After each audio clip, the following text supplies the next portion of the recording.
It's time now for the World Brief and a review of some headlines on our newspapers. First, let me tell you what's happening around the world. Short, sweet and significant. For the first time in more than 25 years, a US president has met a Syrian counterpart. Now, before heading to Qatar, Donald Trump met Syrian President Ahmed al-Sharaa in Saudi Arabia. Now, Sharaa is a former militant who fought against United States forces in Iraq and actually had a $10 million bounty on his head until December of 2024. Now, Trump described al-Sharaa as a young and attractive, tough guy and said that he had a real chance, essentially, of holding this new Syria together following the toppling of Bashar al-Assad last year. Let's listen to what Trump had to say. I think very good. Young, attractive guy, tough guy. You know, strong pass. Very strong pass fighter. Does that worry you at all? He's got a real shot at pulling it together. I spoke with President Erdogan, who I'm very friendly with him. He feels he's got a shot at doing it.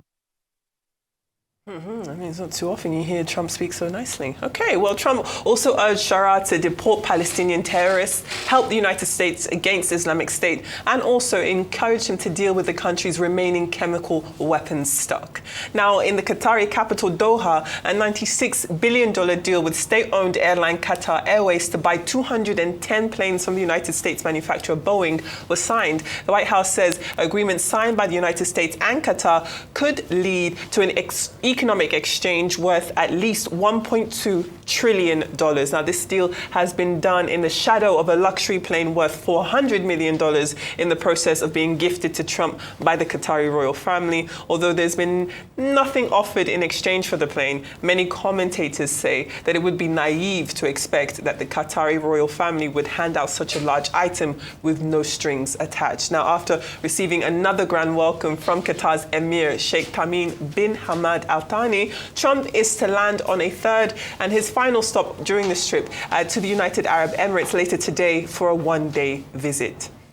Finally, Mali's military junta has been dissolved, or rather has dissolved all political parties in the countries amid a growing crackdown on dissent since the army seized power. Now, the presidential decree was signed by military leader Assimi Goïta, who seized power after coups in 2020 and 2021 and is due to stay in power for at least another 5 years, despite pledges to hold elections in 2022. Now, the move is expected to spark fresh resistance by political parties who have been demanding the country returns to democratic rule. A national conference organized by the regime but boycotted by leading opposition parties last month recommended naming General Goïta as president until 2030. Now, that move sparked condemnation from opposition figures and human rights groups. The junta originally committed to holding elections, as I said, in February of 2022.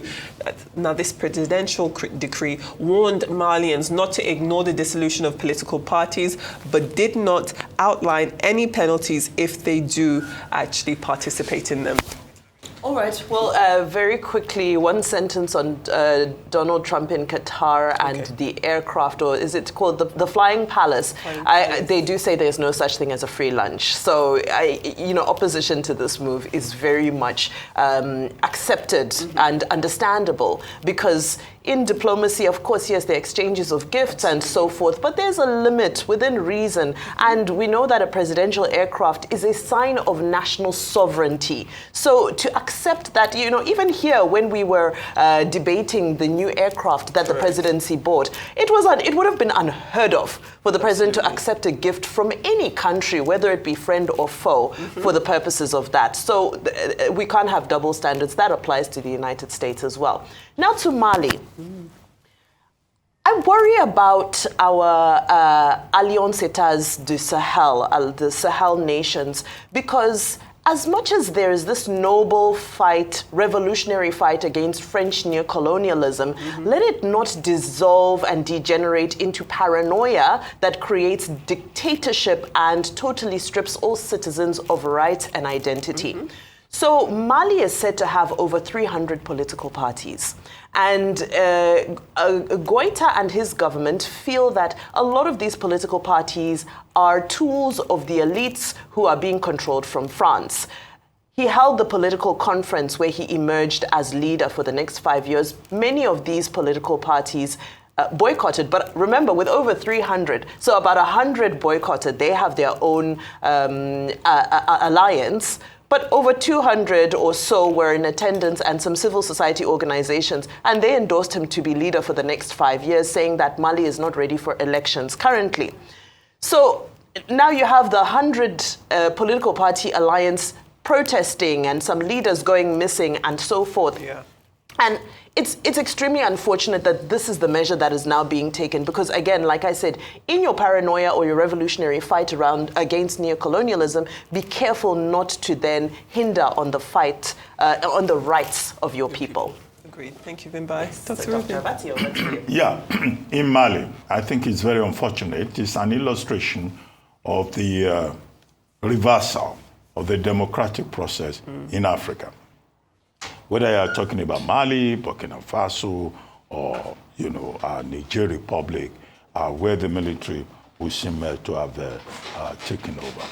Now, Goita got to power in 2021, effectively, when he removed Ndor, who succeeded Boubacar Keïta, who was president, and he was part of the coup that removed Boubacar Keïta in 2020. What was the context? The crisis in the Sahel region, the Al-Qaeda, ISIS, the protests by civilians against the administration, the killing of about 14 civilians and all that. Then the military moved in. Then later, Goita, Assimi Goita, a soldier, who had taken part in the rebellion, who became vice president to Ndor, decided to take over. Now he promised that there will be a return to civilian rule in 2022. In 2022, he changed his mind again. He moved the goalpost to 2024. Right. Now, this year, in April 2024, there was now a national conference. At that national conference, which was boycotted by political parties in Mali, a decision was taken that he could remain president till 2030. For an additional period of about 5 years or so. Now, this is what has caused the problem, leading to protests by, civilian forces, human rights groups, civil society in Mali. Now, these opposition groups, civilian opposition groups, they were planning a protest for Friday this week. But ahead of that, a presidential decree was announced yesterday, signed by Assimi Goita, saying that, look, all political parties have been banned. All political discussions are not allowed.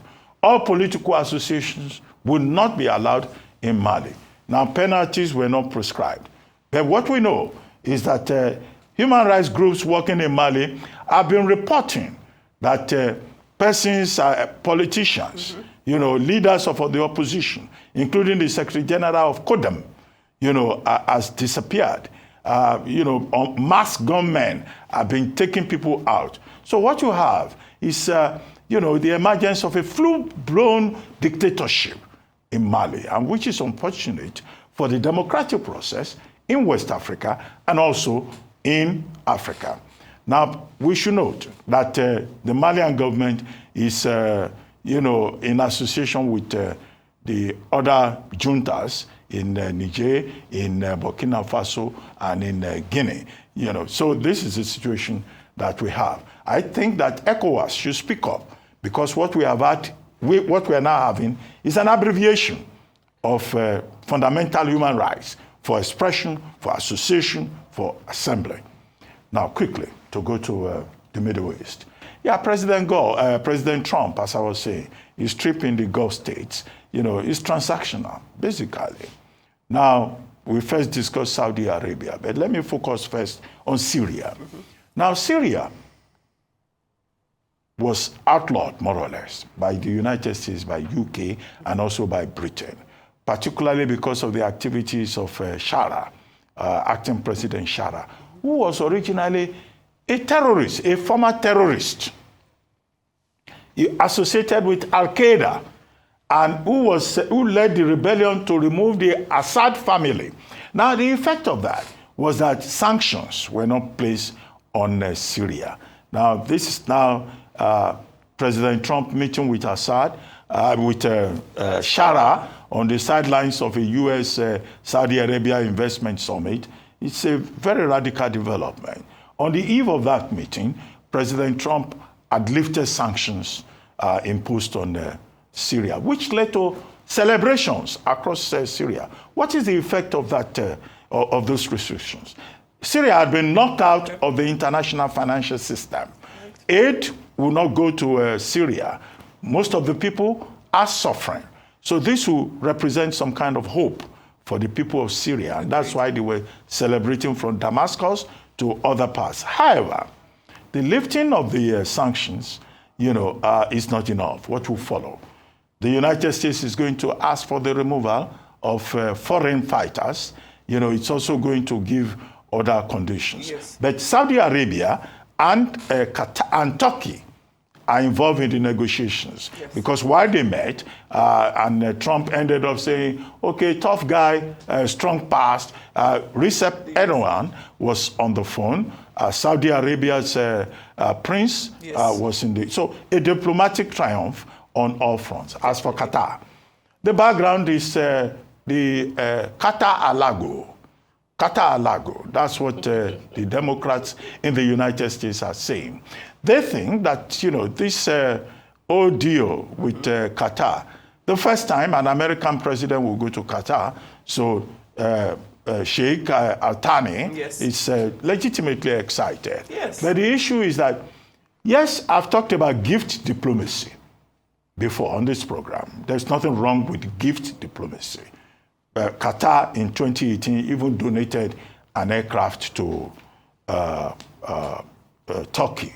Now President Trump says he's been able to get a deal of about $200 billion to buy aircraft from Boeing. He got $600 billion from Saudi Arabia in terms of investment. Now, but the big shadow on the Qatari meeting is about this Boeing aircraft. But and the opposition is united against President Trump in this regard. Democrats and even MAGA allies are all complaining that this looks like a bribe. This looks like an act of impropriety. But Bondi, the Attorney General, says all the legal issues will be looked into, and that this is between governments. So the devil, obviously, is in the details. Well, thank you very much. The Gulf States trip ends today. It does. After the visit to the United Arab Emirates. Thank you, Dr. Abati. Thank you very much, Vimbai. Let's move on to newspaper headlines across the world. Start with this day. This day does lead this morning with the Southeast Caucus of the PDP threatening to quit if Sunday Okoye is not returned as the party's national secretary. You've got the likes of Wabara saying that the region has been trampled on one too many times, while Udenwa says that they don't want to be taken for granted any longer. Also on the front page of the paper is this image of President of the Dangote Group, Alhaji Aliko Dangote, shaking hands with the President of the United States, Donald Trump, in Qatar on Wednesday. I'd love to hear what they talked about. Well, moving on to the New Telegraph, it does lead with the biggest story out of Nigeria's education system, which is that there is now confirmation that 379,997 candidates will retake the 2025 UTME. That's as JAM admits errors in the results and offers a tearful apology. Now, it's also a story picked up as the lead on the Daily Sun, but another story on the paper's front page is that of finding out the Nigerian Daily Sun. My apologies. I know, it can be confusing. So on another story on the front page, in addition to this jam situation that we're seeing on the Nigerian Sun, is that 30% of Lagos civil servants who were sponsored abroad for training actually failed to return in 2 years. That's according to the Commissioner for Establishments and Training, that's Afolabi Ayontayo, who made this known during a press conference briefing on Wednesday, which was actually set to mark the second anniversary of Governor Babajide Sanwo-Olu's second term in office. But we can't stray too far away from the jam systems era, as it's also the lead story on The Guardian. But in much brighter news, the 2025 edition of AFRIMA, that's the All Africa Music Awards, will be hosted here in Lagos. That's as the African Union awards hosting rights to the Centre of Excellence. The Guardian also reports the federal government is upbeat about reforms amid criticism over this proposed London press conference. To the Vanguard, it does lead with a disturbing quote from a member of the House of Representatives from Zamfara State. Aminu Jaji has decried the terrifying insecurity in his constituency, narrating how bandits feed, or rather have fed, newborn twins to their dogs. That is a direct quote from the lawmaker. He painted a harrowing picture of how bandits had attacked, committed mass kidnappings, and essentially talks about their crass lawlessness in his constituency, which have left many communities there devastated and many residents displaced. This came as the British High Commissioner to Nigeria, Dr. Richard Montgomery, expressed concern over the current insecurity in the country, blaming the situation on the spillover effects from the Sahel region, particularly Sudan and Niger.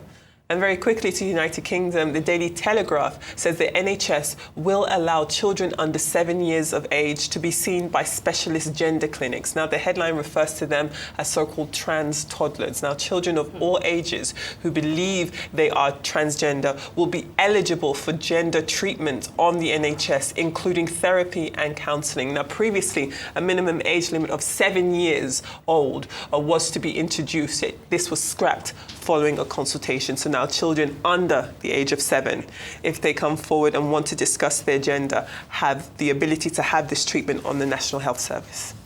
I know it's supposed to be fair and balanced, but trans toddlers is where I draw the line. It's disgusting.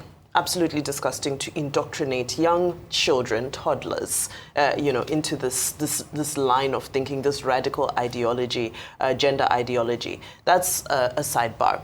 Now, celebrating, Alhaji Aliko Dangote, and also Adebayo Ogunlesi was also one of the Nigerians, proud Nigerian ambassadors who lined up to shake the hand of Donald Trump in Qatar. For me, it was such a beautiful moment because it echoed some of our sentiments that we shared yesterday, which is that if you create ambassadors amongst private citizens, no government official has to go out anywhere and tell people that Nigeria is doing well. These people on their own become ambassadors in all the... Look at these two fine ambassadors we have. Let's take a look at the pictures again. Yeah, and this is an endorsement worth, quite literally, over $20 million or $20 billion. So, just beautiful to see this happening. Lastly, before I go, 30% of Lagos state civil servants who are sent on training to the UK do not return. Now, one of the proposals that was set forth, the recommendations rather, that was set forth by the World Bank in their National Development Update was that all these external trainings need to be cut. They need to cut this waste because it's not making sense in our budget. So, when you see people Japwa and so forth, it's an opportunity to go. You've got the flight, you've got the ticket, you've got all it's wrong. But I'm just saying, let's just cut some of these external trainings anyway. Let's invite some of the global authorities and host them in some of our beautiful facilities here to train our people instead. Okay, I'm more interested in that photograph about Alhaji Aliko Dangote being part of the Qatari team to receive President Trump, and also Adebayo Ogunlesi was there. Now, Alhaji Aliko Dangote is from Kano. Adebayo Ogunlesi is from Ogun State. Let's clean. Let's not just the Remo people. Let's say it's Ogun State generally. Chairman of Global Infrastructure Partners, who has done so much in the area of equity holdings and are rated as one of the richest, ambassadors that we have on the global stage. This is what you say about Nigeria. The irony: the same country that produces all kinds of charlatans who are noted for, e-crime, fraud, deception, smart alekism, is the same country that has produced Aliko Dangote, who owns the single largest refinery, the single largest train of a refinery in the world, who is the richest man in Africa, worth over $20 billion, who is one of the largest employers of labor in Nigeria and in many other African countries, a global figure. Yes. Those are the kind of examples that we celebrate. And we also have the example of Adebayo Ogunlesi, who is doing very well. You will find them, these icons, these diamonds, these superstars in other areas, who help to show that, look, the problem is not with the Nigerian DNA. The problem is with certain characters who give us a very bad name. Now, Proverbs 22, let us go quickly to the book of Proverbs. Okay. Proverbs This is perfect. Actually, go verse on. 29. It says that, seest thou a man who is diligent in his work? He shall stand before kings. He will not stand before mean men. That's what the book of Proverbs, chapter 22, tells us. And this is a perfect example. Both Ogunlesi and Dangote, they started from humble beginnings, but they were diligent in their area of enterprise. And that's why they can stand and, shake the hand of the President of the United States, the King of Qatar, the Sheikh of Qatar, and people like that. Yes. That should be a lesson to all the idle people who are wasting generous time, serious time on social media, that they can be different. They can work hard and be diligent in whatever they put their hands to, so that they too in the future can stand before kings like Aliko Dangote and Adebayo Ogunlesi and be a source of pride to us in this country. Hallelujah. All right. Thank you so much. Always a pleasure.